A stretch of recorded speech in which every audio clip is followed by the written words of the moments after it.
Break. Oh.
No, I clean tonight.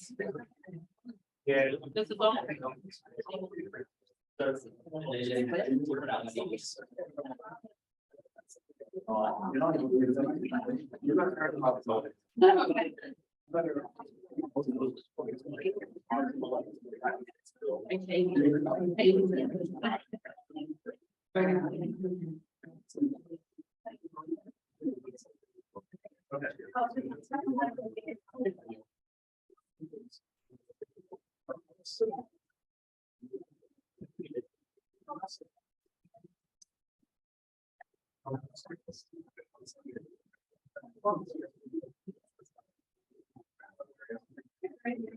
But I have.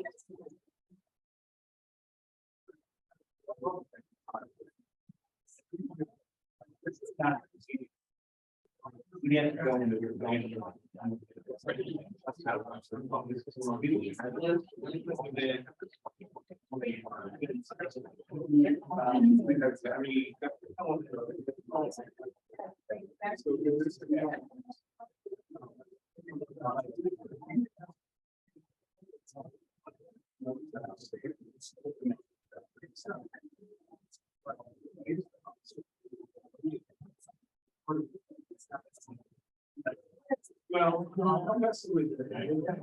Good morning. The time is now 10:01 and we'd like to call to order the CRTPO Technical Coordinating Committee meeting for February 2nd, 2023.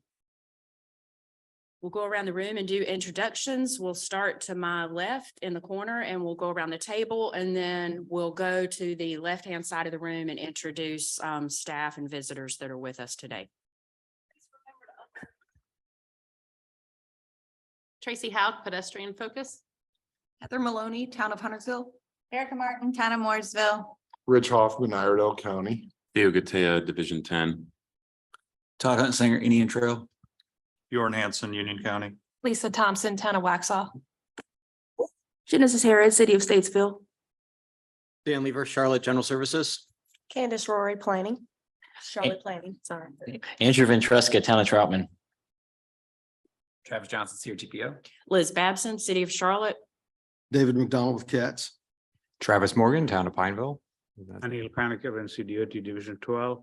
Alex Remendi, bicycle focus rep. Andrew Golden, Town of Davidson. Aaron Tucker, Town of Cornelius. Megan Green, Mecklenburg County Air Quality. Dana Stujanki, Town of Matthews. Steve Fry, Town of Manhattan. All right, thank you. And we'll go into the staff side of the room. Bob. CRTPO. Gilbert, CRTPO. Warren Goodsey, Gordon.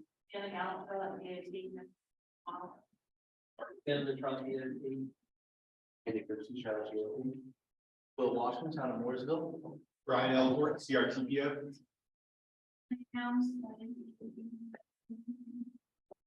Right, now on our right.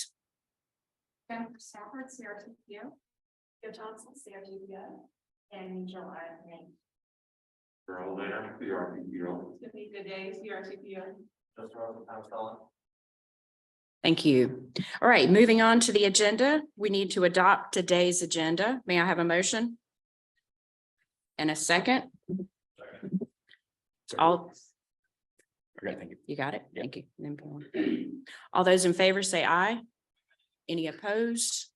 That motion carries unanimously. Next item, we need to adopt today's consent agenda. We have a number of items on here, so bear with me while I read those.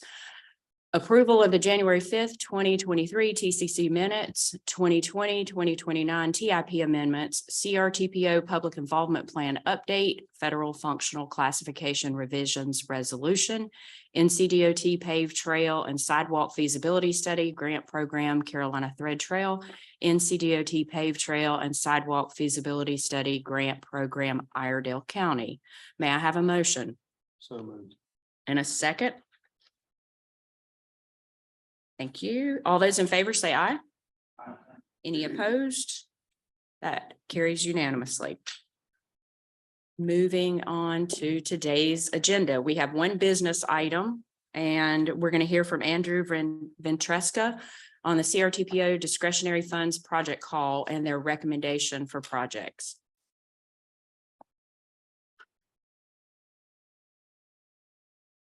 All right, thank you, Madam Chair. I hope everybody's doing well on this extremely moist morning. Today, we are actually looking for action today, finally, on the POC recommendation of discretionary funding for the 2022 fall call.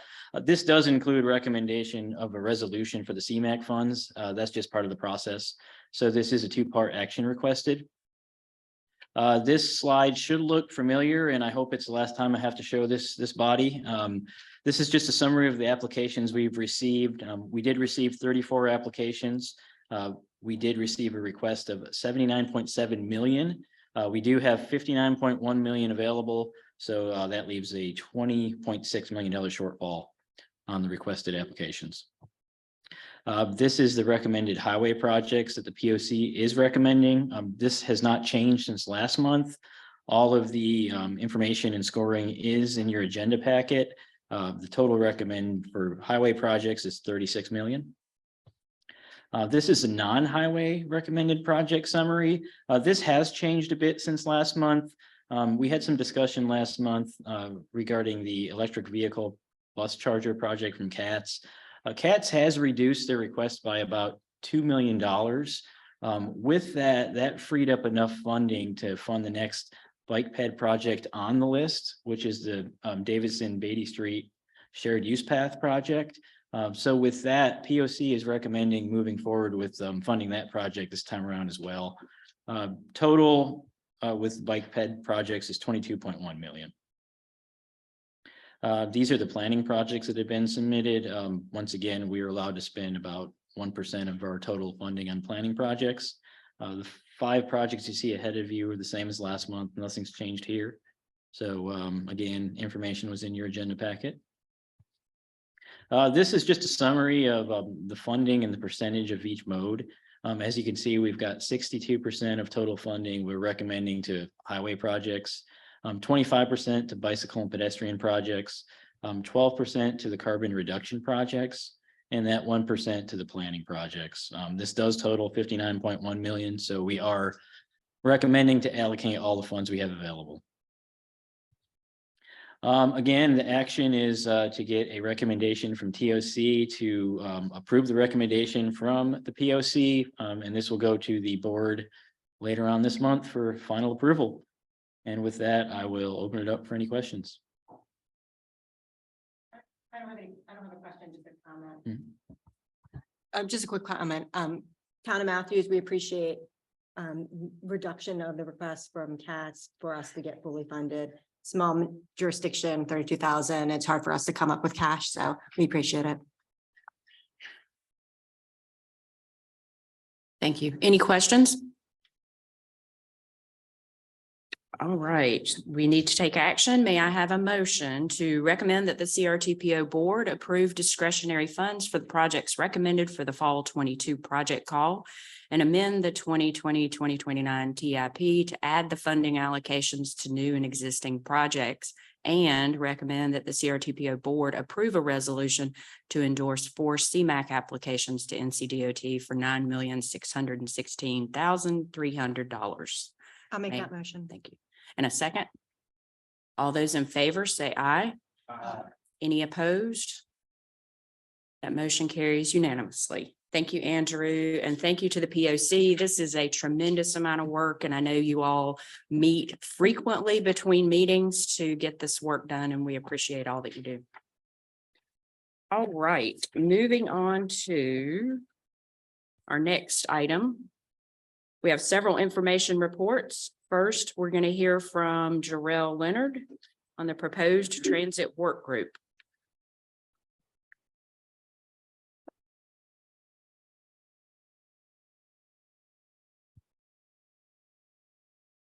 Good morning, everyone. So in 2019, there was a staffing and resources study that called for the creation of a transit planner position. This position mainly was to work on better coordination, as well as advancing transit planning into all the MPO processes handled by CRTPO, specifically better coordination between CATS, CDOT, and also CRTPO itself. In the summer of 2021, CRTPO had conducted interviews with different transit providers in our area, mainly the ones that are non-CATS, to find out which way we could move forward advancing these efforts. And one of the main things that they recommended was the formation of a transit providers work group, and also that this work group should meet quarterly. In the summer 2022, to try to make sure the efforts was followed up and consistent with the prior efforts of the summer of 2021, we met with the leadership of the TEI task force, which was basically wrapped up. And one of the recommendations was to compose a proposal to give to the CRTPO board leadership, but also to do a survey to consider the gauging of the transit providers and formalization of how they wanted to handle a transit work group, or if the transit work group interest was even there. In fall 2022, CRTPO actually issued the survey, which went out, and the overall results showed that a work group was something that was considered desirable from the respondents of the survey. The following slides are going to show you the results of the survey. And as you can see, 77% overwhelmingly said that they believe a work group should be established. How frequently the work group should be held? Most respondents, showing 33%, agreed that it should meet quarterly. And also respondents said that Connect Beyond should be incorporated into this work group's efforts. It may not be a direct task, but it will be integrated in all the activities that work group considers. So here's some of the topics that show that they ranked: performance-based planning, compliance, 5307 MOU, which was done in the summer of 2021, 5303 program assistance, 5307, federal discretionary for transit, competitive grants programs, collaboration amongst themselves, service coordination, specifically for CRTPO planning area providers, resource sharing, and also just improved communication with NCDOT Integrated Mobility Division. And the following shows the topics, how they were ranked the highest amongst the respondents: resource sharing, 5303 and 5307 funding assistance, performance-based planning, 5307 MOU work, and also the compliance with the federal and state grant funding programs. So the purpose of this task force would be also to be mainly to provide means for coordination and collaboration for those transportation providers. And that also includes CDOT, 5303, 5307 MOU activities, such as the one that I just mentioned a second ago that was approved by board in summer of 2021. Performance-based planning, which focuses on TAMS, which is asset management, the transit agency safety plans, which all transit providers must do. They receive 5307 funds.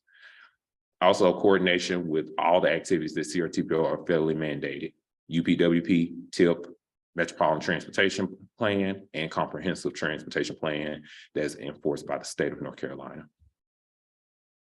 The work group would have relevant staffers from the following agencies: CATS, Union County Transportation, Mecklenburg County Transportation System, ICATS, which is also the Iredell County Transit System, Central Liner Regional Council, NCDOT Integrated Mobility, and ex officio members from relevant transportation agencies, planning agencies such as CDOT, and so on and so forth.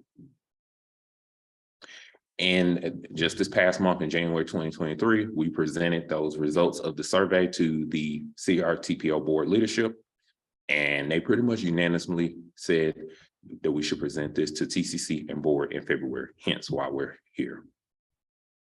In March, we're going to come back to TCC to request action from both you all and also the board on this for the formation of a transit providers work group. Any questions? Yeah, go ahead. I'm just curious, with the survey results you showed, how many respondents, I guess, did you get? And were those surveys sent out to the potential members that you had listed? Yes, sir. So we got 9 responses, and we see responses from all of those who were listed from CATS to CDOT. Okay. Thank you. Any other questions? Any other questions for Jarrell? All right, thank you very much. Thank you. Next up, we have Travis, who's going to give us an update on the 2024-2033 CRTPO TIP.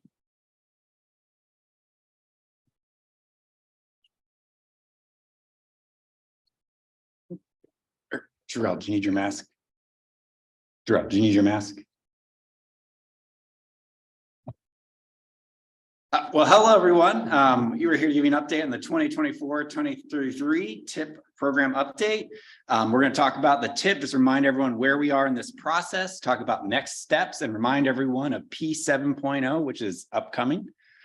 So again, the STIP is a requirement of FHWA. NCDOT must adopt a new STIP every 4 years, and typically it follows a 2-year development cycle in North Carolina. NPO's TIPs are incorporated directly without change in North Carolina's STIP. This list is fiscally constrained, and it conforms with state implementation plan for air quality.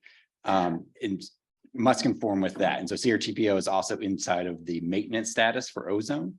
Our requirements are to ensure that TIP is consistent with NCDOT STIP. Amendments must be made to the current MTP, which is the 2050. And then we have to meet the air quality conformity determination requirements. So for this STIP development, it was started based upon the previous P6.0 project list. It was a start from scratch to build the next STIP. This developed a list of delivery projects, first funded based upon upcoming let dates and right-of-way purchases and grants. Then they took the list or determined which of the remaining 2020-29 funded projects remained in this STIP, and they used a seniority approach to assign projects from P3, P4, and P5. So again, this was built off of P6.0. They took the projects and assigned them based upon what was available for funding, and they used the seniority approach for P3, P4, P5. In addition to this is when we also had the opportunity to exchange projects of equal or lesser value within 10% of overall total project cost. So NCDOT released the revised STIP in August 4th of 2022. We then completed all of our project schedule exchanges by October 30th. And again, we did 3 projects. Sorry, there were 5 projects that were exchanged all together in exchange for 2. So that was September 21st, we approved the exchange of 2 sections of US 74 Independence Boulevard. Then October 19th meeting, we approved the exchange of Idlewild Road for Lawyers Road and Independence Point Parkway.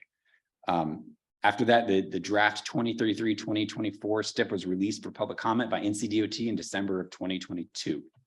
So that brings us up to where we are now.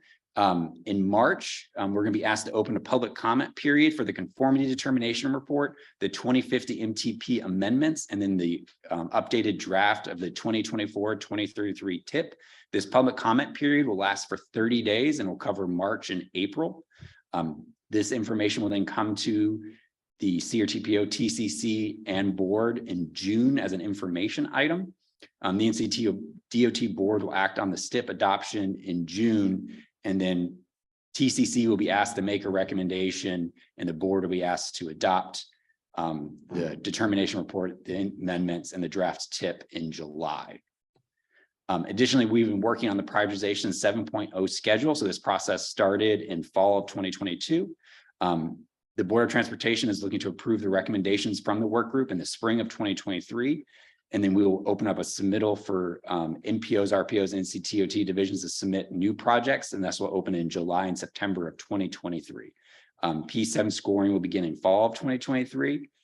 And then we should develop, or NCDOT spot office will develop P7 quantitative project scores in October of 2023 till March of 2024. So lots of opportunities for projects coming up in P7.0. And so with that, do we have any questions about the process we're following for TIP or possible P7.0 process? Any questions for Travis? Is there any update on projects that got bumped from the TIP? Getting any sort of consideration P7.0? So they'll be reprioritized as part of the prioritization 7.0 process. So there'll be opportunity to have those projects resubmitted. Right. Yeah. And this might be more of a question for Neil. He and I talked kind of offline, asking him to take to the P7 work group any kind of consideration, bonus points or grandfather for projects that got bumped off the TIP. I know that was an uphill battle, or even if not a vertical wall to climb. Looks like there will be new project submittals. When we first spoke, I wasn't sure if they were going to allow us to submit projects again. But we will receive about the same amount of submittals, so 47 submittals.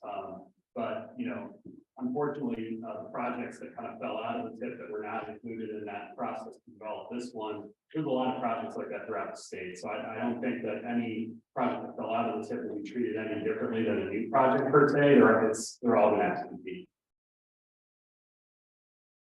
Does that answer your question? Yep. Great. Thank you. Any other questions? All right, look forward to coming back to you next month to open up the public comment period. And with that. Thank you, Travis. All right, next we'll hear an update from Bob Cook on the draft FY24 UPWP. Morning, everyone. I was thinking about trying to muster Travis's enthusiasm for the UPWP, but I'm just not wired that way. So wanted to give you an update on the status of developing the Unified Planning Work Program, our budget for the next fiscal year. So we'll just go over the usual funding overview to remind you about what is actually available to program. We'll talk about the Section 5303 proposals to help fund transit planning initiatives. We'll go over some draft allocations and then talk about some next steps. So as a reminder, we have those three sources you see listed there, the PL funds, the STB GTA funds, and then again, the Section 5303 funds coming from FTA. And a reminder also about how we pay the local match. PL and DA funds are matched by all member jurisdictions by a formula established in the Memorandum of Understanding. And then the Section 5303 match is provided by the user. So CATS uses 5303 money, CATS provides the match, and same with all the other transit providers as well. So this is our funding summary. This has not changed since we met in January. You can see the federal column there, 1.5, almost 1.6 million actually for PL dollars. The 1.1 million for DA, that is a standard takedown that was established about 2 or 3 years ago by the board. The Section 5303 amount is just over $1 million. That is down from FY23, the current fiscal year.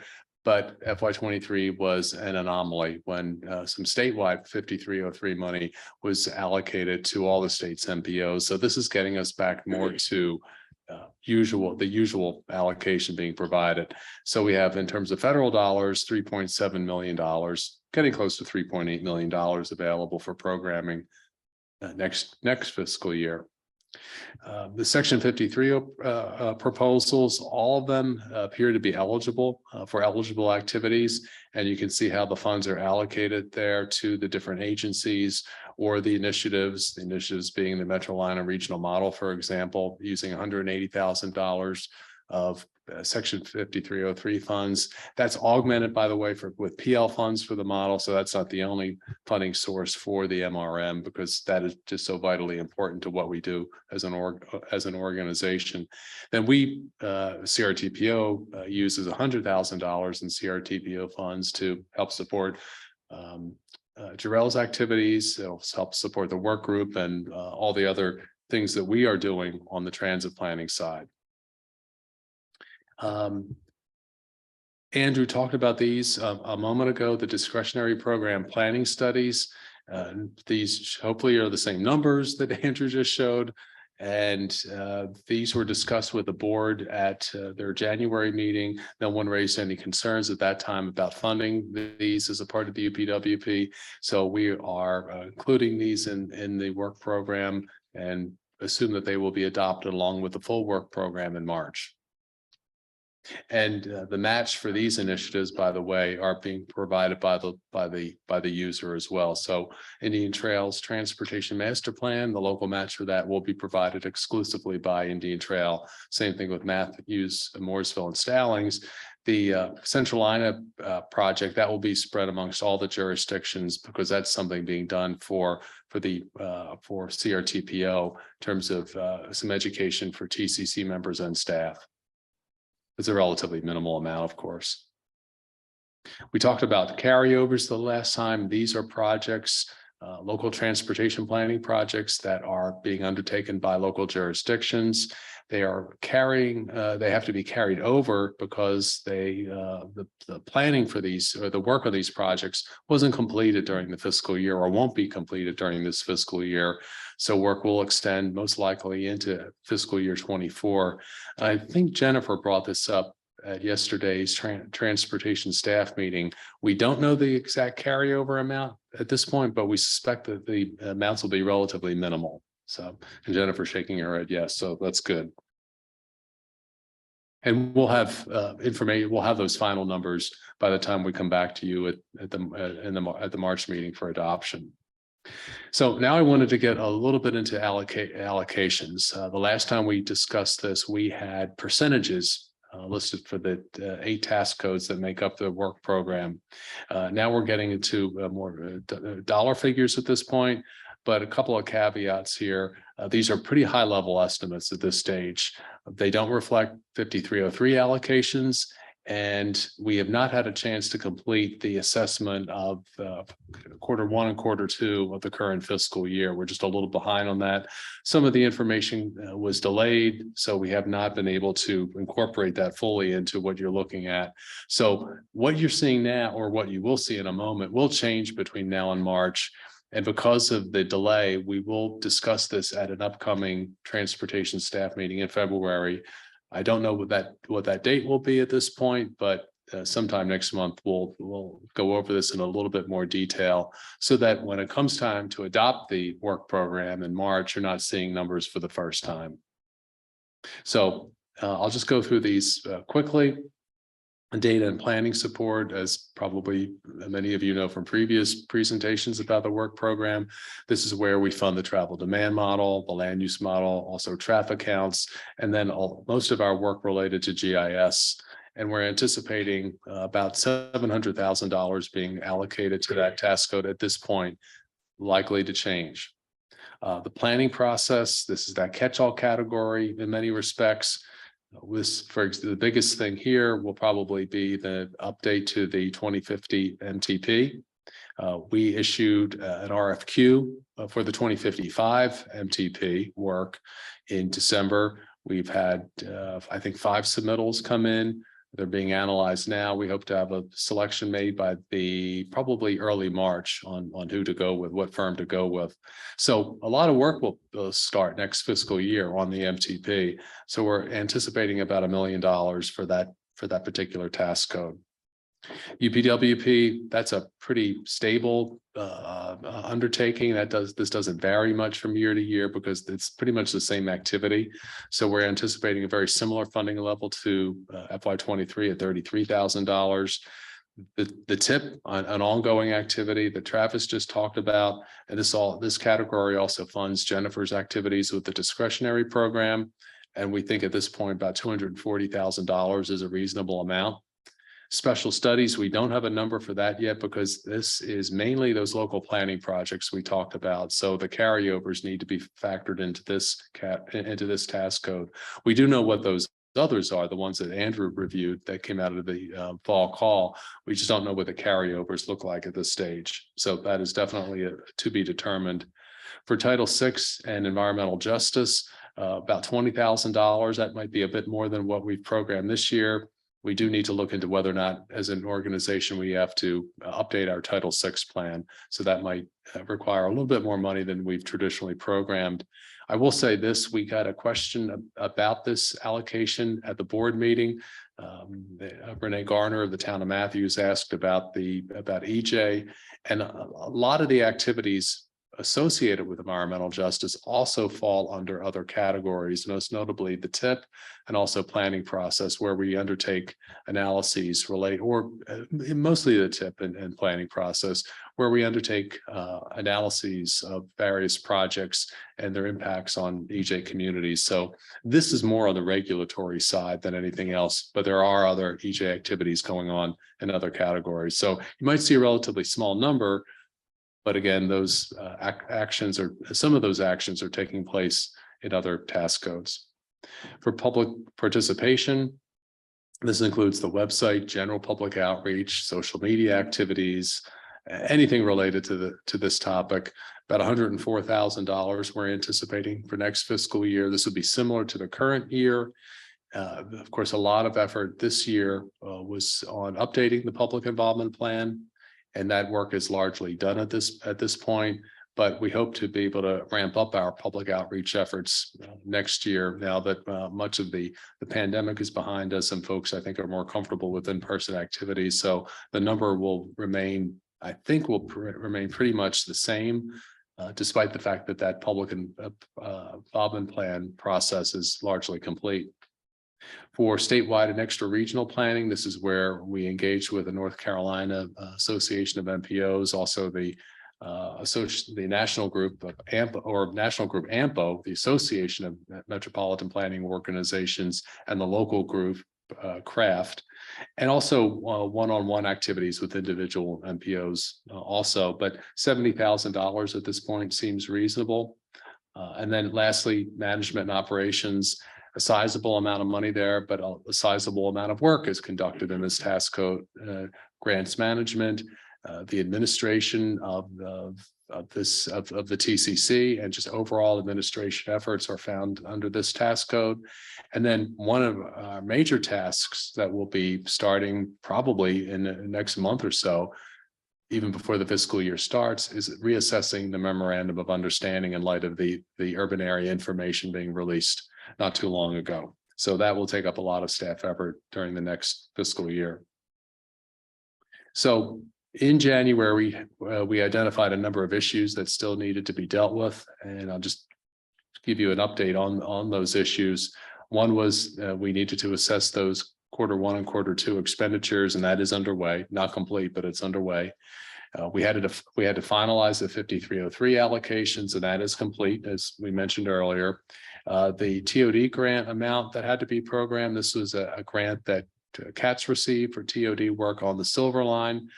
That is complete. We've determined pretty much that we will program the full amount of that grant in next year's work program. We still have some work to do on the traffic counts matter. Complete streets was another topic where we had to make some decisions on about how to spend that 2.5% funding obligation that came out of the IIJA. And our determination was that we will pretty much focus our efforts just as we are this current fiscal year, where we're looking at active transportation corridors and comparing them against NCDOT's complete streets methodology or policies rather. And then lastly, the carryovers, and that is still, as I mentioned earlier, still pending. So in terms of next steps, we are kind of in the middle of second drafts, having presented this to you today. We'll do the same with the board later on this month. And then, as I mentioned earlier, we will have another transportation staff meeting where we'll talk about the UPWP. And then in March, we'll return for a TCC recommendation and board adoption. And with that, that concludes the presentation. I'm happy to answer any questions. Yes, questions for Bob? Go ahead. Hey, Bob, I have a question about the recent award of the Safe Streets for All that the city of Charlotte received. I'm curious to know if the MPO will be involved in that and if that will be included in the UPWP as well. I don't know how we'll be involved, but I did see that. I think that would probably have to be reflected in the work program. We can get some guidance on that from Loretta Barron or from NCDO, from the Transportation Planning Division at NCDOT.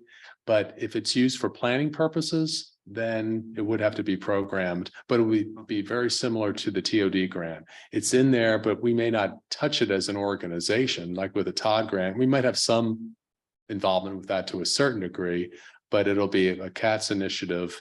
But it's in there because it's a transportation planning initiative, and it has to be shown in a work program. Thank you. Bjorn? Yeah, Bob, I have a question about what the relationship or commitment is from the DOT for all the MPOs and RPOs across the state for public engagement tools like the MetroQuest contract. To know if that's going to continue or if potentially the MPO would have to pick that up and individually in the future. I've not heard about any changes on that front. So I'm assuming it'll continue as is, status quo. Alex, have you heard anything about that? No, I haven't. Is Dominique here? I'm not sure if that's a TPD thing or. Yeah, we'll definitely check with Dominique since he couldn't be here today. Yeah, I would just ask that if that ever comes up and if that contract slips, having a resource like that individually is expensive, but if it's available to be shared across multiple jurisdictions, it's a lot more reasonable and it's a very valuable tool. And maybe there's new ones that are coming up that could help the individual organizations. So just keep that in mind as a sustainment. No, that's a good point to ask about that. And for those of you not familiar with what Bjorn is talking about, NCDOT, I guess, has a contract with MetroQuest. It's a great public involvement tool, and all the states MPOs are able to use that tool free of charge. So it can save us a substantial amount of money. Any more questions? All right, thank you, Bob. I think you're up next. Yes, indeed. And now we're going to get an update on the Charlotte urban area boundary. All right. Just want to talk about 5 different things. First of all, we have good news to start off with.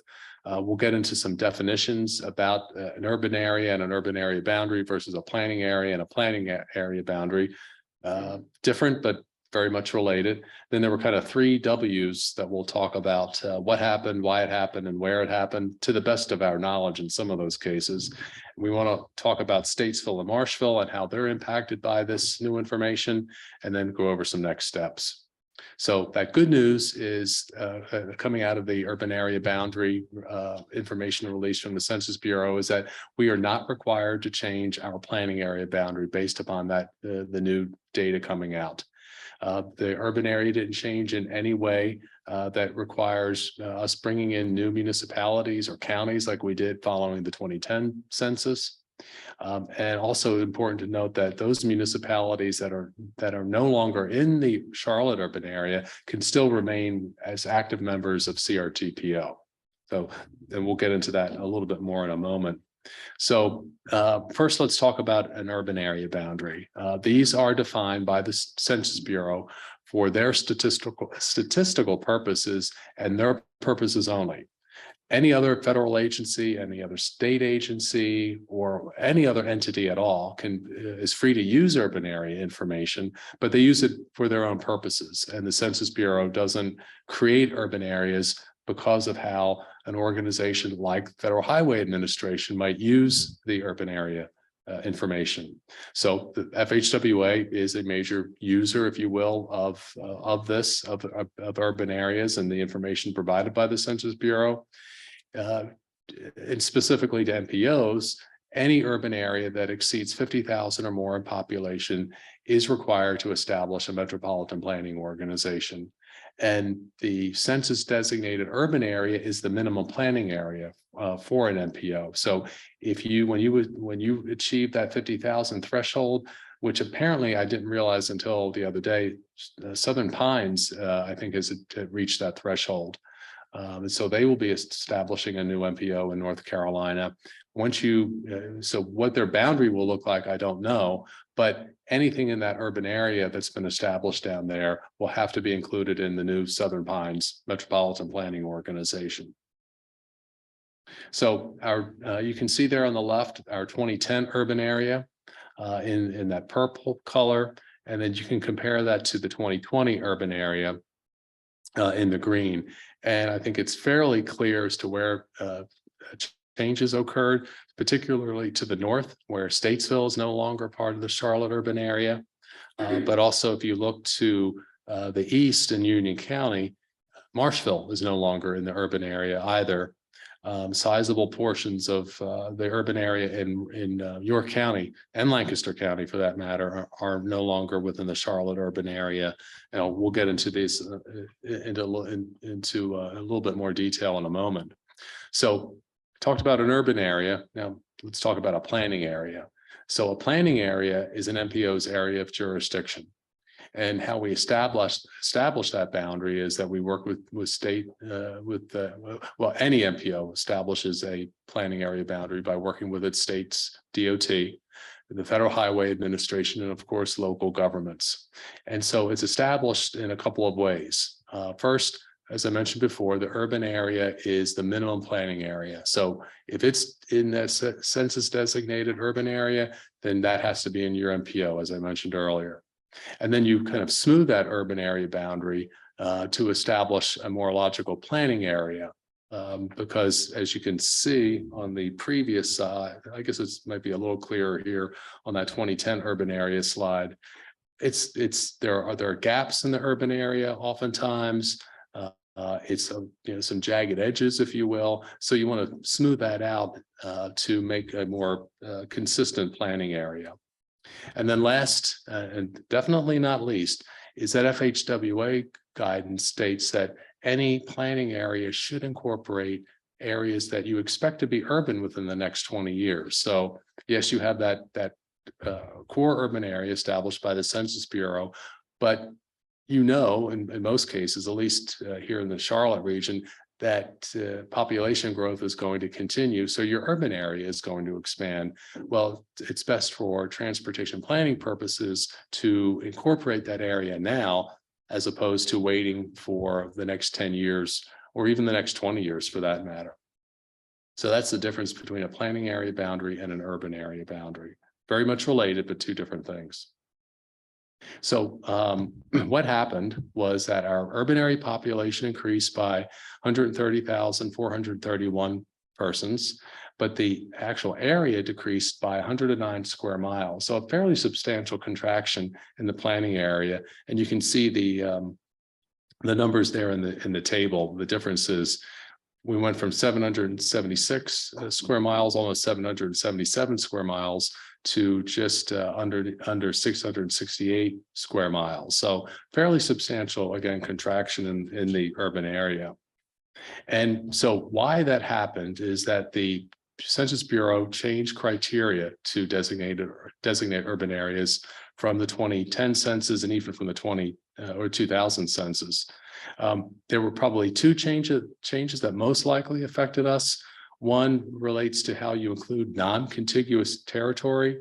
There's this hop and jump category within the criteria that would allow you to kind of reach out and grab a qualifying area that is otherwise not connected to the main urban area. And so the jump that had been established earlier at maybe the 2000 census, maybe prior to that, was 2.5 miles. And so with the 2020 census, the Census Bureau changed that to 1.5 miles. So that is probably what caused both Statesville and Marshville to come out of the Charlotte urban area. And then there was an overall change in what is a qualifying urban area. It really shifted from establishing density by housing units versus population. So changed from 2,500 persons, a minimum threshold, to 2,000 housing units or 5,000 persons. So fairly substantial changes that have had a big impact on us. So where it happened, and I went over this a few minutes ago, in terms of South Carolina, we had lost 35.7 square miles where that area was assigned to the Rock Hill urban area. We still have some of the Charlotte urban area in South Carolina, but it's a relatively minimal amount. In Northern Iredell County, it was 32.8 square miles where Statesville is no longer in the urban area. There was a portion of the Charlotte urban area in Lincoln County with 17.6 square miles. That's now classified as rural. We were not planning for Lincoln County. They were not a part of the MPO. After the 2010 census, there was a lot of discussion about what to do with Lincoln County. Ultimately, they opted to become part of the Gaston Cleveland Lincoln MPO. But at this point, that organization doesn't have to plan for that area unless Lincoln County wants to remain in. It's now classified as rural. In Eastern Union County, it was a relatively small amount of 5.4 square miles, but that did result in Marshville being removed from the Charlotte urban area. In Western Mecklenburg County, this was a bit of an odd one. There's an area around the Whitewater Center here in Mecklenburg County, about 10.3 square miles. That's now in the Gastonia urban area. That's one of the things I can't explain. I don't know how it works. And maybe we'll get an explanation from the Census Bureau, but that's a bit of a mystery to me. Similar situation in Eastern Mecklenburg County, where about 7.5 square miles is now in the Concord urban area that had previously been in the Charlotte urban area. And then there was the very small portion of Catawba County right across Highway 150 that had been in the Charlotte urban area. That's now classified as rural as well. And the South Carolina portion, by the way, some of that's a bit of a mystery too, because suddenly the urban area is following the state line, which I don't know if I've ever seen before, a urban area following a political jurisdiction line like that, but that's what came out of the Census Bureau. Did want to get into Marshville and Statesville and talk a little bit about them. As I mentioned a couple of times, both are no longer officially in the Charlotte urban area. However, they can remain as active CRTPO members. And in case of Marshville, I'll mention again that FHWA guidance about including urban areas, or including areas expected to be urban in 20 years, to include those in an MPO's planning area. And I think that with the growth we're experiencing in this region, it's likely that Marshville will come back into the urban area after the 2030 census. As to Statesville, they are now classified as an urban area, but it is below the MPO threshold, so they cannot form a separate MPO. It was probably eliminated from the Charlotte urban area for the same reason that Marshville was, that jump reduction in the jump length. But like Marshville, it's our thought, as staff's thought, that with the region's growth, that it's highly likely that Statesville will come back into the Charlotte urban area after the 2030 census. And then I think an argument for both communities remaining within the MPO as active members is that they are able to use our discretionary funds. If you're not an active member of the MPO, you don't have access to those dollars. So there are a few next steps. There is coming out soon, I hope, some FHWA guidance on how we go about changing boundaries or incorporating new territory or anything that might directly affect us. Again, we probably don't have to change our planning area boundary, but we do want to see the FHWA guidance. There is, I think, some additional information from NCDOT, although we got some information earlier this week, just some mapping, but there might be some additional information coming from NCDOT. We do want to get official confirmation from both Marshville and Statesville about whether or not they want to remain in the MPO. We will have to take action to reaffirm the planning area boundary. That will require action by the TCC and the MPO and the board. And then we will have to update metropolitan planning agreements with our neighboring MPOs, because where the Charlotte urban area extends into, say, for example, the Rock Hill, Fort Mill Area Transportation Study, the MPO for Rock Hill. We will have to have an agreement with them stating that they will fully implement the metropolitan planning process for those portions of the Charlotte urban area within their jurisdiction and vice versa across all the MPOs. So that'll be a next step, but probably not an immediate next step. So that was a lot to cover. I'm happy to answer any questions about this. All right, questions for Bob, Andrew? Just a quick question. If Statesville had met that 50,000 threshold, would they be required to basically create their own MPO?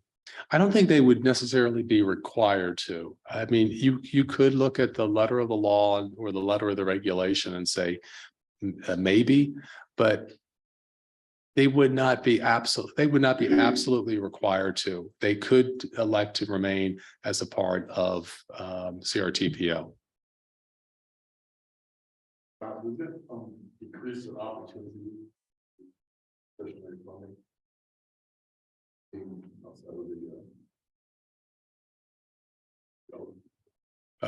It decreases it by a lot because it's down to zero. If you're in the urban area boundary, or if you're not in the urban area boundary, but you're in the CRTPO's planning area, then that does not change your ability to use discretionary funds. Nothing changes. Yeah. But if you elect to not be a part of then it's down to zero. The population increasing.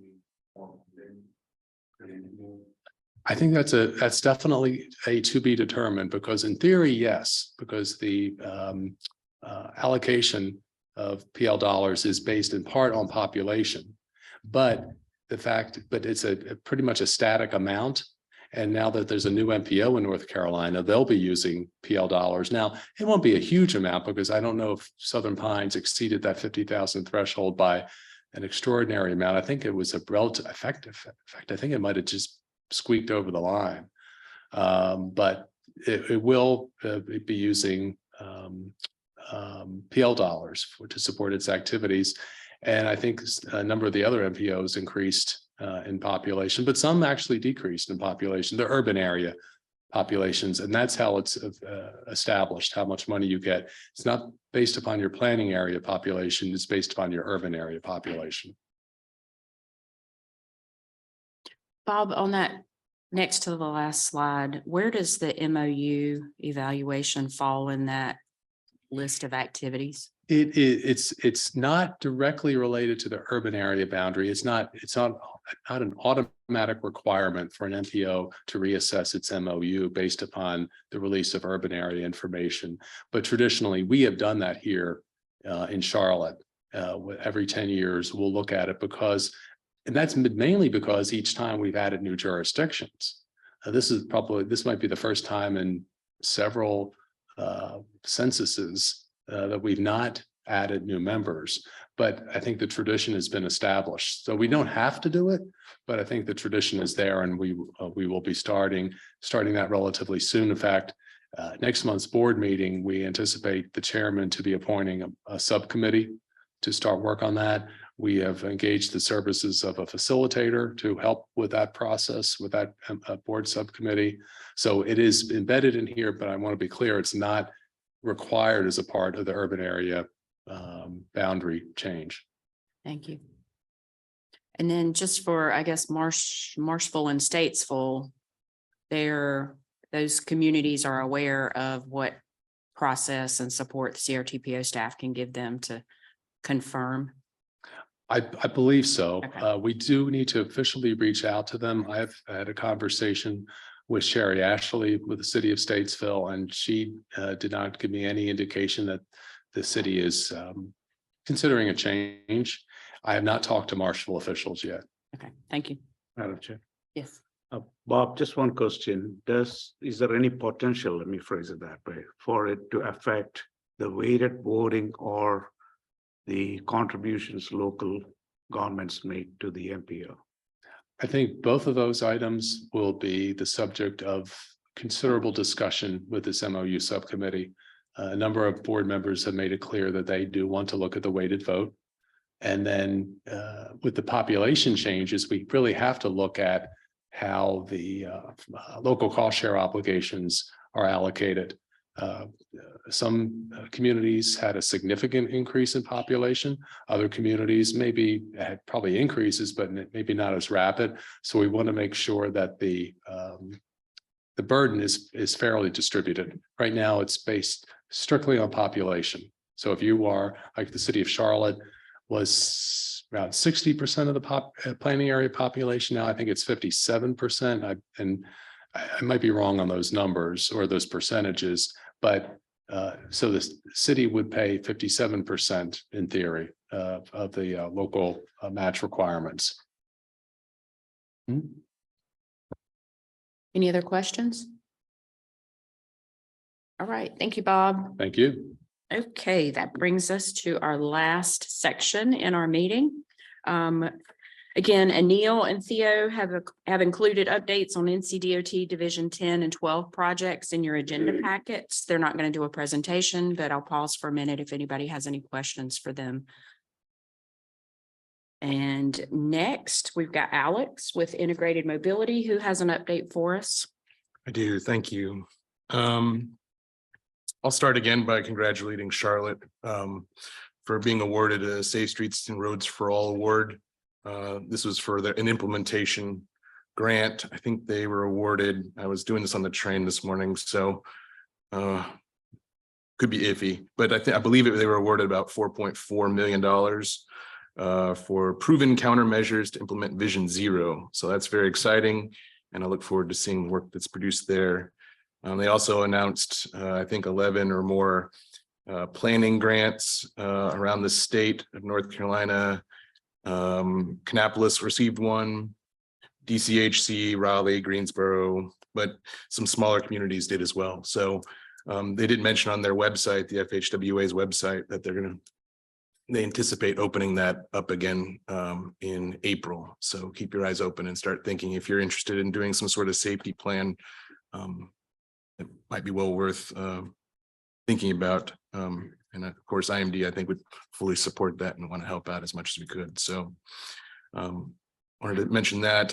Talking about other things before I get to some of the stuff I've already mentioned. I did mention, well, sort of, the bicycle helmets initiative that we do, the children's bicycle helmets that we give out every year.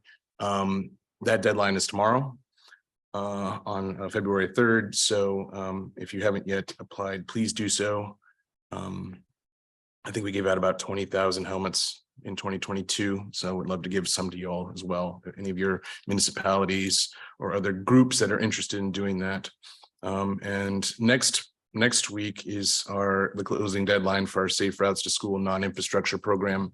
So again, hopefully you've probably already decided at this point whether you're going to apply or not, but just be mindful of that deadline if you have not yet submitted. I was late, as I always am, because I take the train and then the bus over here. So I missed the resolutions, but the trail feasibility study, we received approximately 65 applications statewide. Staff has scored those. I can tell you that 25 projects were selected. I cannot tell you what they are, but I will say that the Board of Transportation meeting will be approving those next week. So if one were to say, look at their agenda, one might find out, what projects are being proposed for funding. So that's not official until they approve it. But so if you're interested, in discovering that, I recommend that. Congratulations to those that were awarded funds, and for those that were not. Certainly there was a huge demand and cry for this, and we just had $2.5 million for that total. So I strongly suspect that we'll be trying to secure funding for that for another round, or maybe make that permanent, but I don't know at this point. So but yeah, clearly around the state, there was a great demand for that. Finally, I mentioned three things last time I was here, the multimodal planning studies. of which Indian Trails just kicked off. So looking forward to working with you on that. We also are working with Oakboro, or I'm working with Oakboro and Elon, Belmont, and others. So the 2024 call will be the application process. I was told yesterday, we are anticipating that actually opening next week. So we anticipate that being a 2-month process, or an application window, I should say. And with the webinar probably to follow sometime in March, probably, for interested parties that are interested in doing that. I mentioned 2 transit related studies that we're looking to do at IMD. One is micro transit feasibility studies. For logistical reasons that I promised you guys late January, clearly failed. Early March or February also failed. But we are, I think, looking tentatively at the end of this month to open up that process. Transit agencies or other municipal groups that run the transit agencies will be eligible to apply for that. And the other program, which is Access to Transit, which is kind of looking at the built environment around transit stops and things like that, and trying to work, do some planning studies on that. So those both we anticipate opening up in late February, but I may be back here in March saying some other things. So we'll see. But those are really all the things I wanted to talk about. So congratulations to those that were awarded various grants. And yeah, I'll answer any questions everybody has any, but thank you. Thank you, Alex. All right, Warren, you have an update for us? Yeah, we'll get you. Yeah, make sure to turn it on. Thank you. I realize individually, many of you may be aware of this, but collectively, I want to make sure you know that this is one of the most significant months in Turnpike Authority history. For more than 10 years, the NC Quick Pass system has worked on the same software. I don't know how many people in the room are using the same software on major things they did 10 years ago, but after several years of planning, we are changing that this month. So in case you haven't seen the emails, because I'm assuming everybody's an NC Quick Pass customer, starting February 17th, our entire system's going down for about 8 days till February 24th or through February 24th to allow for shifting all of the millions of customer data points over to a new back office system. We're very excited about this. It's going to dramatically increase things we can do for people technologically. It's going to change the way people can interact with us for the better. I was just talking with you earlier about how clunky the myncquickpass.com interface is. That's a legacy of an old time. The new one, you'll be able to go through the NC Quick Pass website. We'll have more control over that. I'm also looking forward to this system enabling us to get more creative in how we distribute transponders. Right now, it's you call for one, you sign up for one online, or you have to go to a customer service center. We may be able to expand that with our new system. So just something to be aware of, that between February 17 and February 24, the system will be down, not active. Now, we will still be recording tolls on our facilities. That's not going to change. We have backups at every gantry that will be recording that, but we are extending, for those who are invoiced by mail, we are extending deadlines, due dates for that because of this shutdown. And no one's going to be able to do anything during those days. But if you're on our facility, we'll still document that and charge you accordingly afterwards. Thus, if there's anything you want to clear up about your system, about your own account, probably be good to do it before February 17th. Otherwise, it'll be a while before you can do so. But Madam Chair, we're very excited about this. We've been pushing out emails to our customers. We're getting about a 60% open rate, which I'm told in the email world is fantastic. And Judy's nodding, so I'll take that. But thank you. And again, it's because of CRTPO that we've been able to get to this point, because the facilities that CRTPO requested have dramatically improved our customer base, and that's made it helpful to upgrade our system. So if there are any questions, I can take those, but other than that, I'll just go sit down again. Thank you. Thank you. All right. No additional updates from POC today. Curtis, do you have anything for us from the Bike and Ped work group?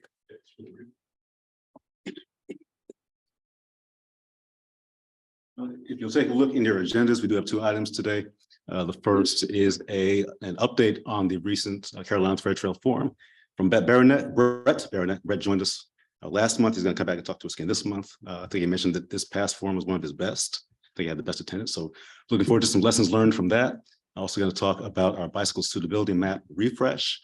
Last time we updated it was in 2016. I want to had a couple of fits and starts, but we want to go ahead and take a look at potential scope for updating that bicycle suitability map. So we'll talk about that this afternoon. If you're free, please join us upstairs at 2 o'clock. Any questions? All right, thank you. All right, thank you, Curtis. No update on craft this month, but we do have several upcoming issues. I'll turn it over to Travis for a few of those. Great, thank you. First, we'll call on Brian to give us an update on the strategic plan. Thank you, Travis. Good morning. So in my new role with CRTPO, I will be leading our implementation efforts for the strategic plan. As part of that, I will be giving regular updates to this TCC and board about our progress. CRTPO staff is currently in the process of implementing Goal 6, which is expanding regional transportation funding strategies. That includes working to educate members on how to identify, pursue, and write grants. And to that end, staff is working with the Central Atlanta Regional Council to organize a grant writing workshop for our member jurisdictions. We are also championing efforts to find funding to support Connect Beyond and Beyond 77. The Beyond 77 task force met earlier this week, and they are working towards pursuing funding soon, later this year. Furthermore, we will start work on goals 5 and goal 1 later in this year, and I will come back later with more details on that. Thank you. Next, we have a save the date. So everyone is invited for the Mobility for the Future and Appreciation Celebration. The CRTPO is going to celebrate and express our gratitude for successful planning initiatives over the past several years. So we invite you to join us in the CMGC lobby from 4:30 to 5:45 p.m. on Wednesday, March 15th. An electronic invitation will be following soon, and light hors d'oeuvres will be served. So mark your calendar. Additionally, when you came in today, you received the quarterly public engagement summary. This is again what we were receiving each quarter. So if you have any questions, Judy will be available to answer any questions, but just make sure you got a copy of the latest version. And then 2 housekeeping items. First, as a reminder, if you are not sitting at the TCC table, it would be a big favor to me if you signed in on the sign-in sheet to help me with the meeting minutes. And then also for the parking system, as you notice, the parking system has changed since the last time you were here. You are no longer receiving a stamp, but you should have received a separate piece of paper with a scan item on it. So when you leave the garage, you will scan your initial parking ticket, and then you will scan the voucher we gave you, and that should open the door to let you out. So everyone make sure you have 2 pieces of paper before you leave here, because that'll be essential to get out of the garage. And then those are our items. All right, thank you, Travis. I'll pause for a minute. Any further questions before we adjourn? Go ahead, Dana. Just a quick question. If anyone knows of how to get in touch with Google or any of the services that provide routing, we're struggling with some of the trucks in our area going through areas that are not safe, and we are running into a brick wall on how to navigate that system. So I'm not sure if anyone in the room has a contact for me, but I'd appreciate it.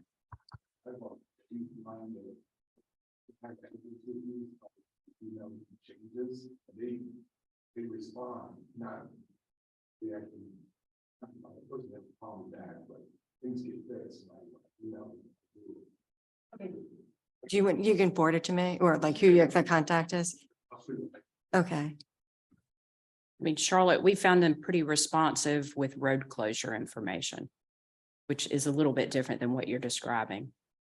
Do you have a contact, or can I talk to whoever that person is who does that work? Is that Yes. Andy? Somebody in CDOT. We'll Okay, put you in great. touch. Thank with you. them. I appreciate it. All right.